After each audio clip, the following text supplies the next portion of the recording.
And so the question that was posed is about the spiritual descent of the generations, which is called in Hebrew Yeridat ha-dorot, which means the spiritual decline that has happened from generation to generation. This is a known principle, something that's been talked about throughout Jewish tradition, throughout Jewish literature.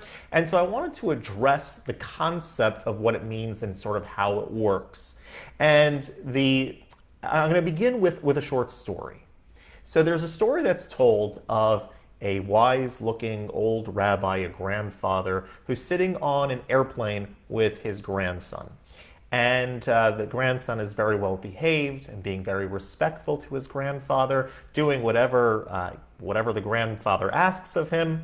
And then next to him, in the seat in the aisle next door, there's a secular grandfather, also with his grandchild. And the grandchild is acting all out of line, not doing what he's supposed to be doing, talking back, causing a ruckus. And at a certain point on the flight, the grandfather, the secular grandfather, leans over and asks the old learned rabbi grandfather, what's your secret? I noticed that your grandson is so well behaved, he's acting so nicely. What is your secret in maintaining that sort of behavior? That he's so respectful. He's such a good little boy. And so the grandfather, the religious, pious grandfather, said to the secular one, well, it's all about upbringing. He says, we teach our children that we all originally came from Adam and Eve, the original first couple, who the Bible tells us God formed them from the dust of the earth and blew the breath of life into them. They were the prototype, the quintessential form of humanity, of a human. And with that means that every generation that came after them was a copy of that original, pristine, perfect version of the human. And so each generation that goes by is one generation removed from that sort of perfection.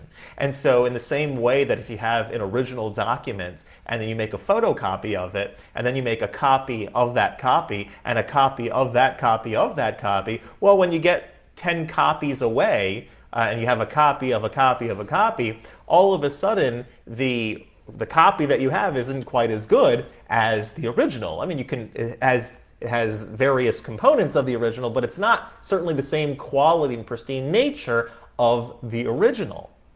And the grandfather explained, well, this is exactly the way that it works when it comes to humanity. You have the initial couple, the pristine, quintessential couple formed by God himself, and then every generation away becomes more spiritually calloused, more of a copy of a copy of a copy.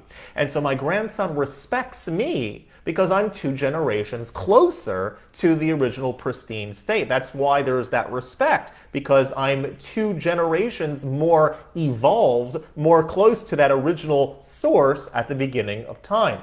You, on the other hand, teach that everyone randomly evolved from monkeys, and that there is an evolution, a biological evolution, and along with other sorts of evolution that are going on in society and in human beings. And so he looks at himself as, why should I respect you? I'm 2 generations more evolved than you. So if anything, you should be respecting me. And this story is told, it's a little bit of a joke, but it has a solid truth in it. And the solid truth is this teaching from Judaism that there's this concept of the decline, the spiritual decline, Yeridat ha-dorot, the decline, spiritual decline in every generation. That the assumption is that earlier generations as a whole were more spiritual, more wise, they had more, the quality of the human being was more enhanced, more refined. And as generations continue, we have less wisdom, we have less ability, we have less righteousness, and so forth. So the question that was posed was regarding different individuals that we find in our generation. We have a generation, this generation and last generation, where we're still in our conscious memories, these extraordinarily righteous people, extraordinarily wise people, scholars, rabbis, teachers that really made an impact in their generation. Are we saying that those individuals are less than the average person 2, 3, 10 generations ago? And so the concept of Yeridat ha-dorot, of the spiritual decline of the generation, isn't necessarily every single person in every single generation. The fact that God sometimes raises up unique individuals that are uniquely gifted in their piety, uniquely gifted in their wisdom, that doesn't exclude, that doesn't negate the concept of Yeridat ha-dorot as a whole. And so you can have a generation that in a later generation where there's a Baal Shem Tov, where there is a Gaon of Vilna, where there are other great pious, wonderful sages and scholars that are out there, without compromising the idea of the general spiritual decline that has happened. The truth of the matter is that the same principle applies with regards to the giving of the Torah. That generation where the Torah was given, where all of the people witnessed all of the miracles in Egypt. They all witnessed the plagues happening. They all witnessed the sea splitting. They all stood together at Mount Sinai and heard God speak the Torah in front of the entire nation. Well, that is the ultimate reception and comprehension of Torah. You can't get better than that. That was the generation that lived and saw. The next generation already, the generation of Joshua going into the land of Israel, and the subsequent generations are again a generation removed from that initial giving of the Torah. And so the quality of the Torah scholarship, the quality of the wisdom, the quality of everything that is associated with spirituality becomes more and more calloused, less and less perceptive to the average person in that generation. So that is the principle of the spiritual decline over the generations, whether we're talking about from Adam and Eve, the first human beings, or whether we're talking about when the Torah itself was given, the wisdom that a person is able to have. So you can still have, again, in recent generations, you can still have people that that are exceptions to the rule and do follow in accordance with, are sort of born out of their time and are on par with people in earlier generations. But as a rule of thumb, the generations are moving in a particular direction. Now, the question that I received regarding this also had a follow-up question that it seems in many ways that we've advanced. For example, even basic things in society and civilization. So a generation ago or 2 generations ago, the people who had disabilities weren't necessarily taken care of in the same way that they are taken care of today. Things that would be perhaps 2 generations ago, the average person might be ridiculed or not known how to deal with a person who had disabilities. We've grown in those areas. So how does the concept of the decline of the generations fit in with seeming progress in various areas when it comes to civilization? So the concept of Yeridat ha-dorot, the decline, the spiritual decline over the generations, is something that's already discussed in the Talmud. The Gemara in Shabbos teaches that if the earlier generations, if those early generations, if they were angels, then we are human beings. But if they were human beings, then we are donkeys. In other words, the difference, qualitative difference between those earlier generations and the current generations is infinitely large. So that's, again, something that's already discussed in Talmudic times. Now, the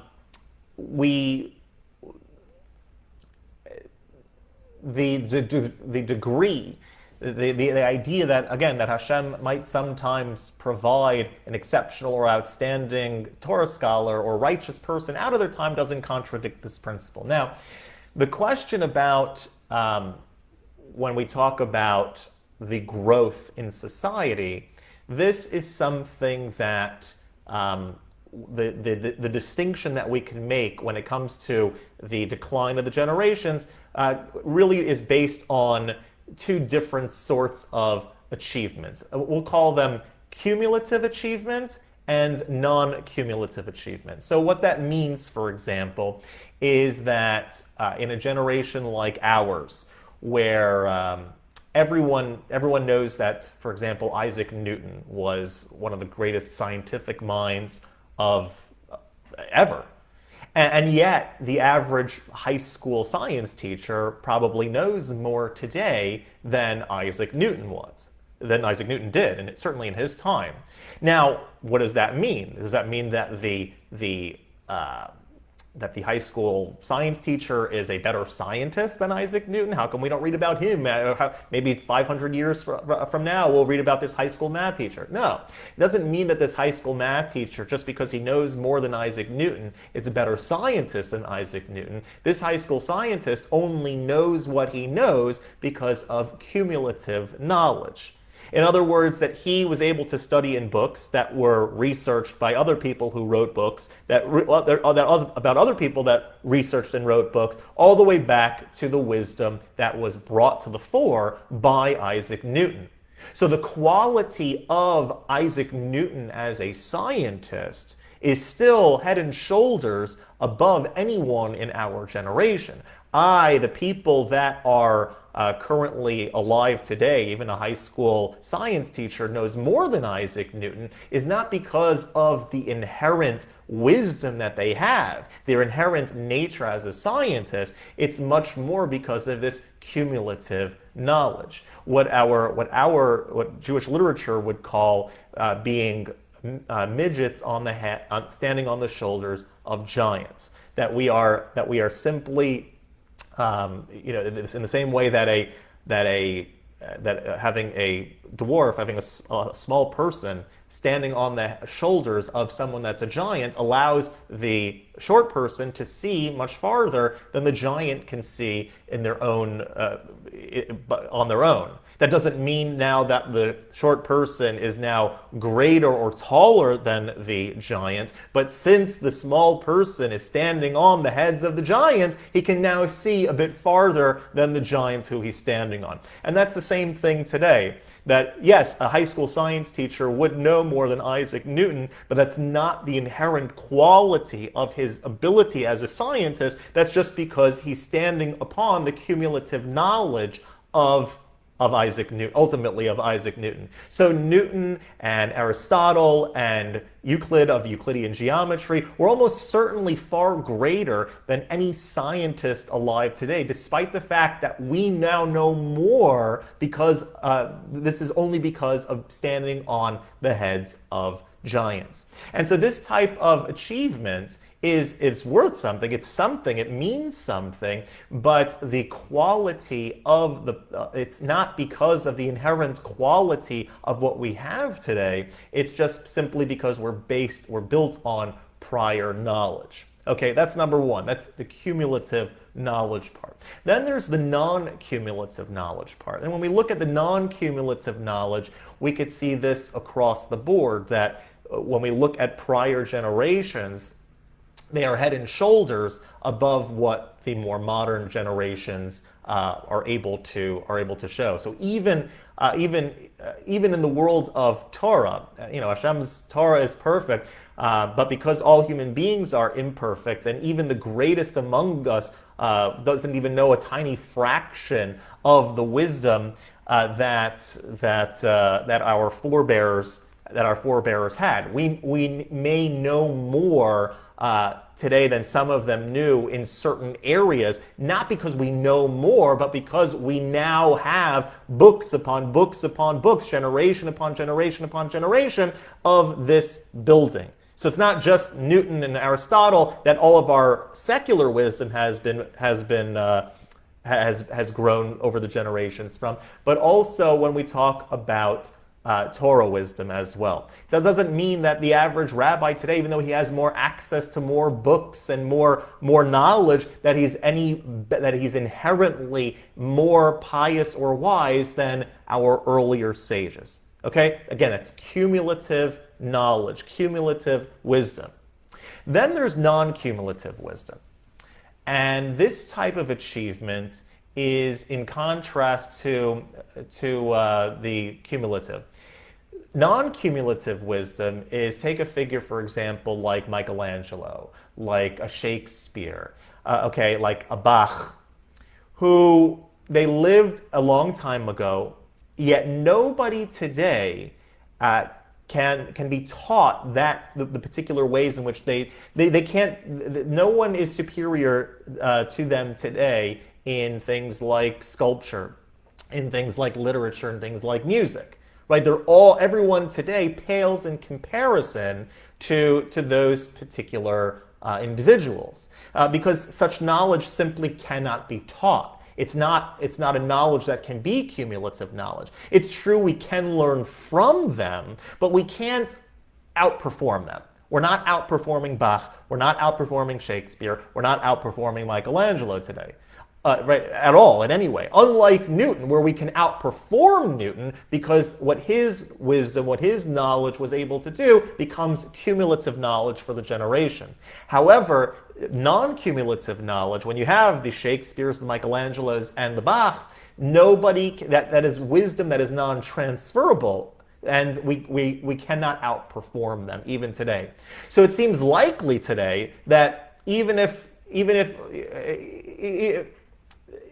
it seems likely that no one today is even equal to those three, to Michelangelo, to Shakespeare, to Bach, and others like them, because of the concept of Yeridat, ha-dorot, the spiritual decline of the generation. In fact, the Alter of Slobodka is quoted as saying that the concept of spiritual decline over the generations is something that applies to the non-Jewish world as well. It's not just in the Torah world, not just to the Jewish people, it's a world thing. It's because we are all descendants of Adam and Eve, we're all human beings, we're all through the generations declining in our spiritual and even physical knowledge and fortitude and abilities. So again, if it's cumulative, we can outperform the earlier generations because of the fact that it's cumulative. It's the type of knowledge that can be learned from and derived and built upon. But things that are non-cumulative, the Bachs, the Beethovens, the Shakespeares, and the Michelangelos, that sort of thing, they are going to remain head and shoulders above the rest.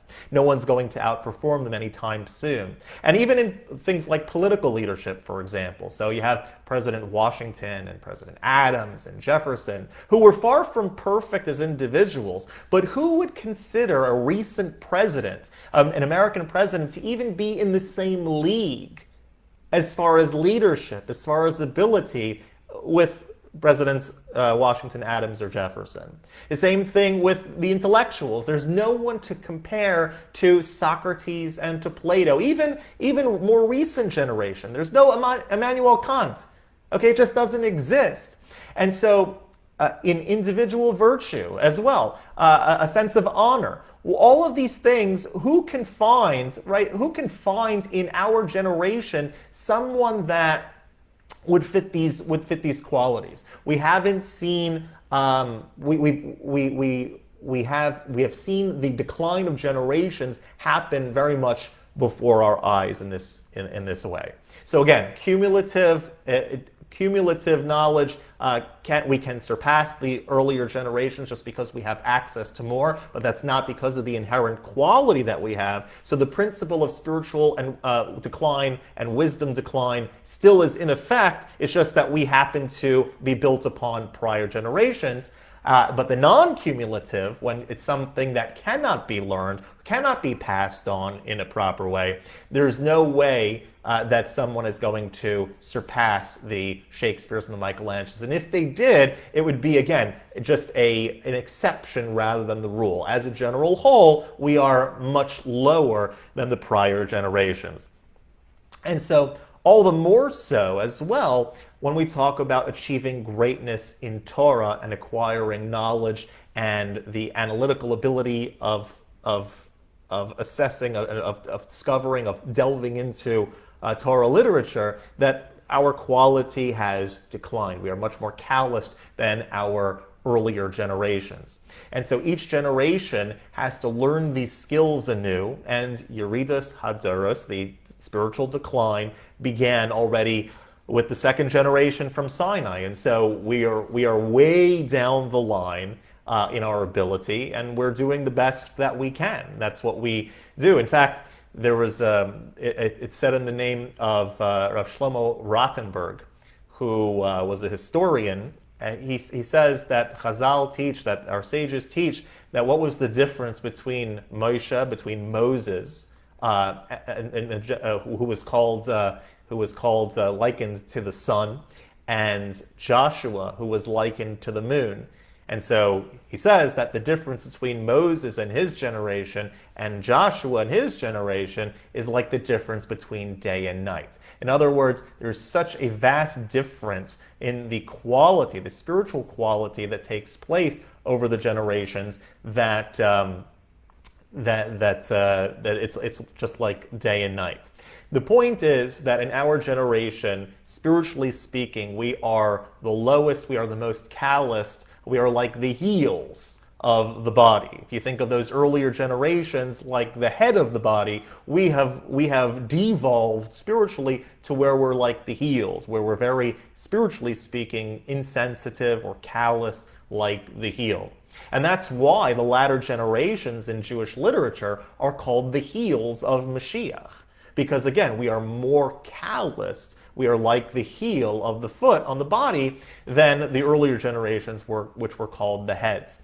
At the same time though, as long as we're talking about heels and heels of Mashiach, there's an interesting idea that's brought about by our sages, that's discussed by our sages, and I think something very empowering and relevant to our discussion here today.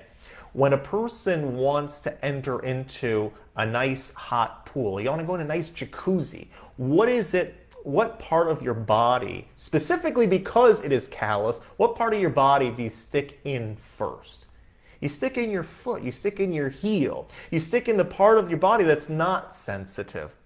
So specifically because it's not sensitive, it's ready to adapt to this new environment and experience it, and to warm up all of the other parts of your body. And it's a similar analogy to the generation that we find ourselves. Yes, spiritually we are the most declined. Yes, spiritually we are the most callous. We are the least spiritually sensitive generation that has ever lived. However, at the same time, in the same way that when you enter into a glorious jacuzzi and you have your that pleasurable experience, the same thing is that this is going to be the generation of Mashiach, that specifically the calloused heel of the body, the heels of Mashiach, that's going to be the generations that are going to be able to experience Mashiach first and embrace this new world of goodness and godliness that we're all going to be a part of very, very soon. So I wish everyone a wonderful and spiritually uplifting rest of your day. I hope you enjoyed that program. If you did enjoy it and you want to hear more things like it, please go ahead and hit that subscribe button. We'd love to stay in touch with you and have you a part of our online community. So have a great day, everybody, and we'll see you soon.